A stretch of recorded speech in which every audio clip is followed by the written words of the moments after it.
It's my pleasure today to introduce you to our speaker. Xavier Walker is a personal friend of mine.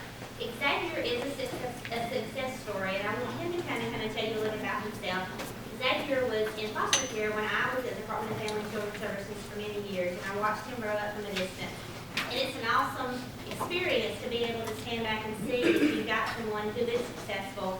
And I'm going to let him kind of talk about his success and what the community did for him and kind of what we as a community did for the children of our community to help them succeed and to be an upstanding young citizen and young man as Xavier is. So, Xavier, if you'll come.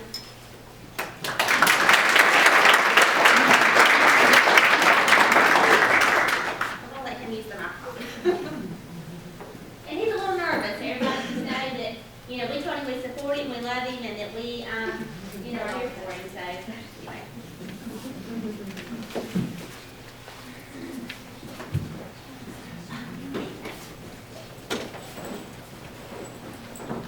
Mom, how to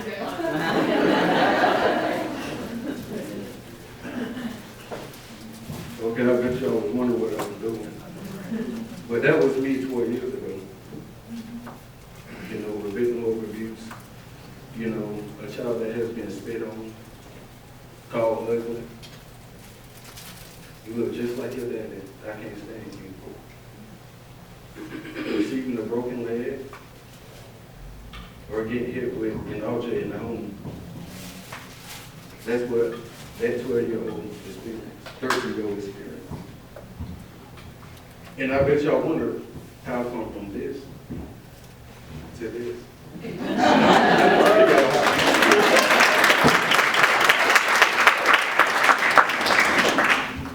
There are three aspects in my life that got me to this point. And it was three aspects I want to talk about. That's my childhood, my connection to a community resource, and having a mentor. If I could describe my childhood, I could describe it in one word, and that's terrible. I never knew what I was going to get hit with every day. I was so scared to walk in my home. I didn't know if I was going to get hit with a broomstick,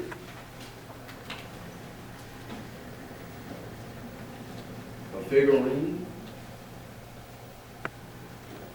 or if I was going to get suffocated. That's what I experienced. My mother acted as if she did not want us.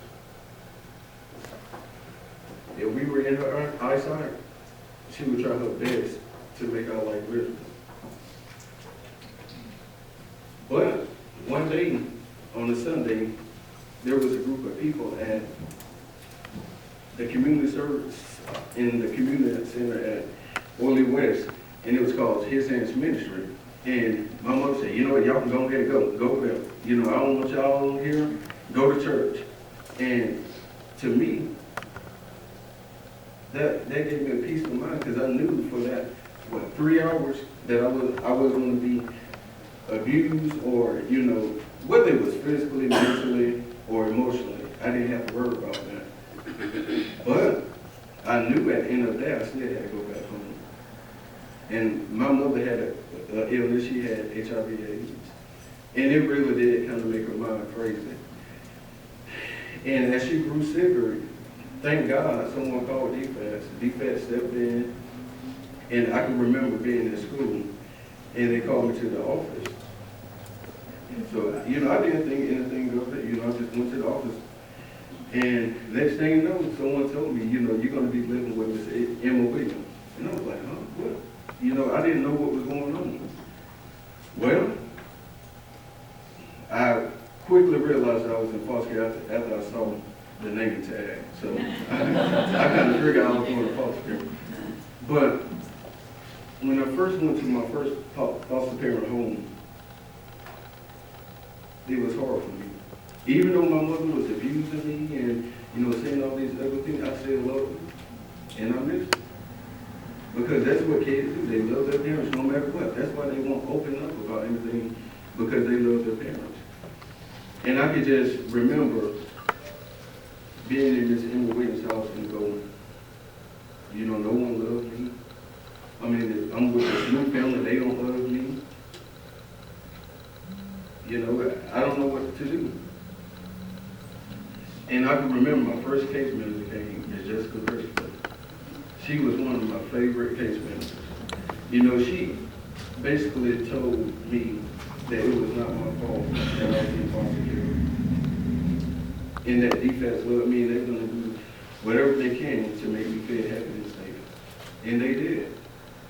And so she's one of my favorite case managers. She really touched me with that. And I was talking about the community resource, His Hands Ministry. Remember, I was still going to His Hands Ministry at that time. But when I moved out in the country, Miss Mary Portland, which is director of His Hands Ministry, she tried to find me. She went to the schools would not allow her to see me. And so she finally called my foster parent, Miss Emma Williams, and she basically asked Miss Williams if she can continue picking me up for church. And she did. She allowed her to. And so she picked me up, and I'm telling you, you know, I was in a new place. You know, Miss Mary showed me that she does love me. Miss Jessica showed me that defense loves me. And most of all, it showed me that God loves me. Because He does things for a reason, I think. And with Him bringing Miss Mary back into my life, that means He had a plan for me. And I kind of knew that. And going back to His Hands Ministry, Miss Mary kind of started putting me in leadership roles, you know, because I was 13. And, you know, she was like, hey, how about, you know, teaching the kids a little Bible story? And I was like, okay, I'll try, you know. And so I started doing the Bible study with the kids. And I just grew stronger because Miss Mary was there and all the volunteers for His Hands Ministry and DFAS, you know, so much support from the community that I was getting from my family. You know, some of my family members knew the abuse was going on, but they did not step in and stop it. You know, so I didn't feel like they loved me because they was letting the abuse to continue. My grandmother had 13 children. And I had to endure all that abuse because they sat back and watched and didn't do anything. They wanted to intervene, but they just didn't. And so through His Hands Ministry, I got a mentor named Daniel Roscoe. He's a teacher at Hayhart Middle.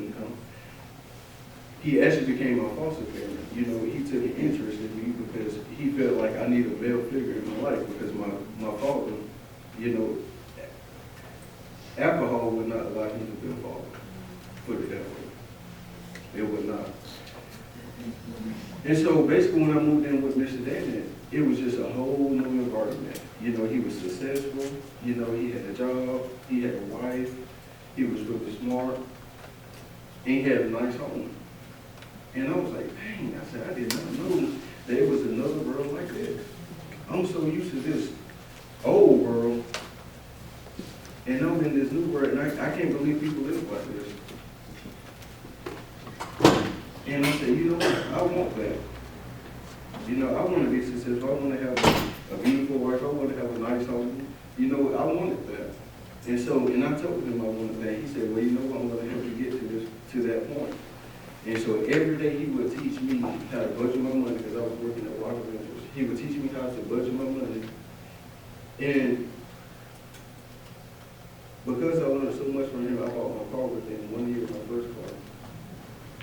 Learning how to budget from him. And also making me realize you need to get a percentage of your time to God. You know, read your Bible. You know, when you wake up in the morning, for 15 minutes, read your Bible. And 15 minutes before you go to bed, read your Bible. And I promise you, that kept me out of trouble. Because when you have out on your hands, you start doing bad things. And that kept me from doing bad things, you know. He basically put me on this schedule. You know, I would set goals. And if I accomplished the goals, he would congratulate me. And he'll hold me accountable. He'll say, you know, you just didn't try hard enough. You know, if you want to do this, you got to do this, you know. So I'm here today, not only, you know, of course it's from God, but I'm here today because of community resources, because other people step in to help you. Defects, Mrs. Danny, and June Eagle. You know, I'm actually living with her now. She's been in my life ever since I was 6 years old. She didn't know the abuse was going on, but she's been a tremendous help for me, and I love her so much. She's 94 years old, so, and I really do, I really do appreciate her. But it was the community. But I was scared to go out and do something bad because I knew Mr. Danny was going to hold me accountable. You know? Because I'm telling you, everyone that I grew up in Oily West with, they're not successful.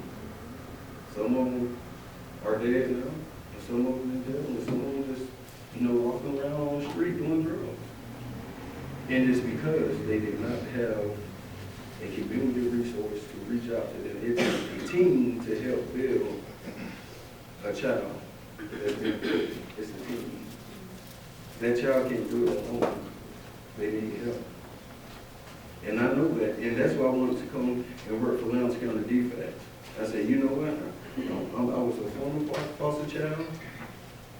I've been through everything. I know the ropes. And I just want to give back. And I tell you, I love my job. You know, because I get to reach out to the kids and the parents, you know, help teach the parents to change their behavior so that they can prevent the children from going to foster care. Because, you know, some parents just don't know. They don't know that what they're doing is wrong. They don't know. They need someone to show them, to teach them. So, my main message is, all the children out there are our responsibility as a community. Let's step in and help them. Let's change their life. That one word can change a child's life, I promise you. Because our children are going to be our future doctors, teachers, lawyers, even defense workers. But I mean, I just encourage you guys to just go out and, you know, just lend a hand. You know, even if you won't write a letter or, you know, visit them at the school, you know, do something because it'll show them that you love them. That someone does love them. So, and now I don't have any regret, you know, I'm not bitter or anything because that group of people, I'm telling you, they changed me. So, but that's all I have to say.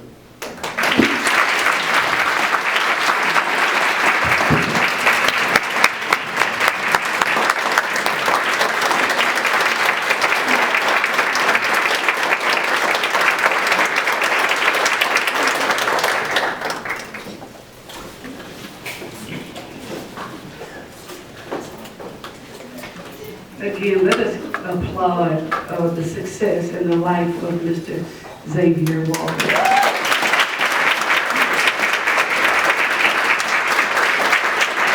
He said he was nervous, but I didn't see it. He put a Roy Hart on us. Before I do so, I just want to kind of give you a little bit of background so you can understand the words of the song. I won't elaborate too long because I know what other things we have to do after this. But I will say, to echo what Xavier said, back in 1994, I was molested by my pastor, which was probably one of the biggest letdowns you can really experience besides that at the hands of a parent. And it was very difficult because from the community I was from, it was so small that everybody had such respect. This was the pastor, you know, it was the community's pastor. And so when it did come out, and when I did disclose, there was no response from the community. There was, for me, there was no CAC. There was no DFACS. There was no Valdosta PD. There was no David Miller. There was no Brian Childress. There was no Kyle Salter. There was no Gail Finley. There was no Sandra Wilcher. Everybody pretty much ostracized me because he was the pastor. And even my own parents were not supportive. And that's one of the things that Xavier talked about. When you have the support of your family and your community, it makes it a lot more easier to heal. But when you don't have those outlets. It makes it very difficult to heal. In the summer of 1995, I was a cutter, what we know as cutter. I have the scars to prove it. It wasn't that I wanted to die, but it's just you watch TV and you see it as a way out and think that the more you bleed, the more hurt would leave. But it was just a sign and a reminder of listening to Xavier. Like I told him, you never know who's in the room that's experienced what you've experienced or even worse. So to hear your story is soothing for us in our profession to know that we're not just a statistic anymore. But we are a positive statistic now because we're not on the failure rate, we're on the success rate. So I congratulate you, and now for the vote.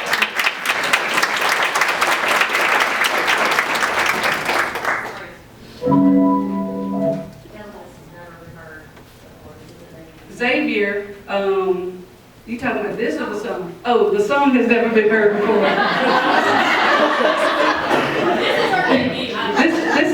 This is the debut of the song.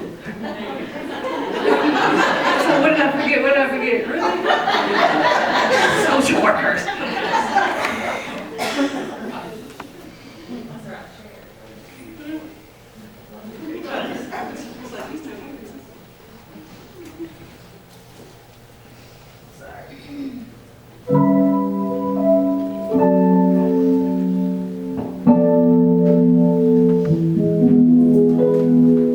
Can y'all hear? Good. My heart's been broken. Scars that show my pain. I never feel so lonely until I hear the sound of rain.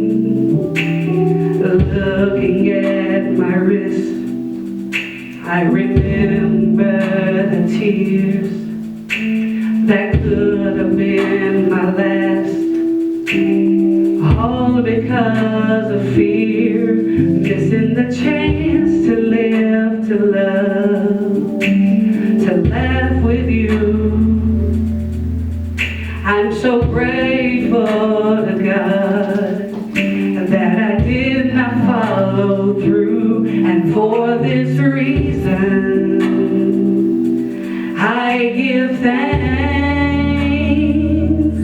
For this reason I give thanks. For this reason I give thanks.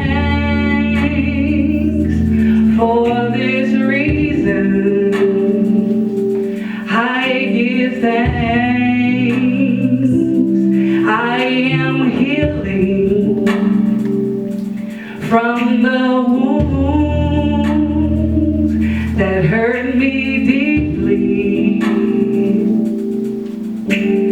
and left me bruised, but you've been constant in my life, and I'm recovering, and I'm bouncing back from the ashes.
We give thanks for this reason. We give thanks for this reason. We give thanks for this reason. We give thanks. Thank you for everything that you do. We love you. And it's because of you. We are who we are. Because of you, this is why we do what we do. Thank you. We love you.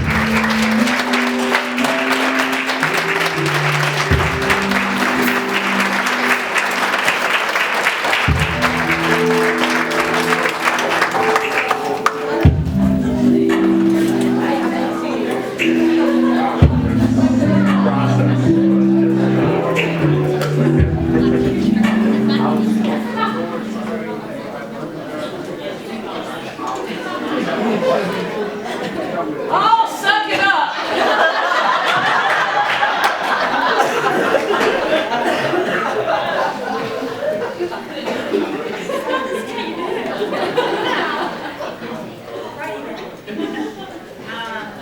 Wow.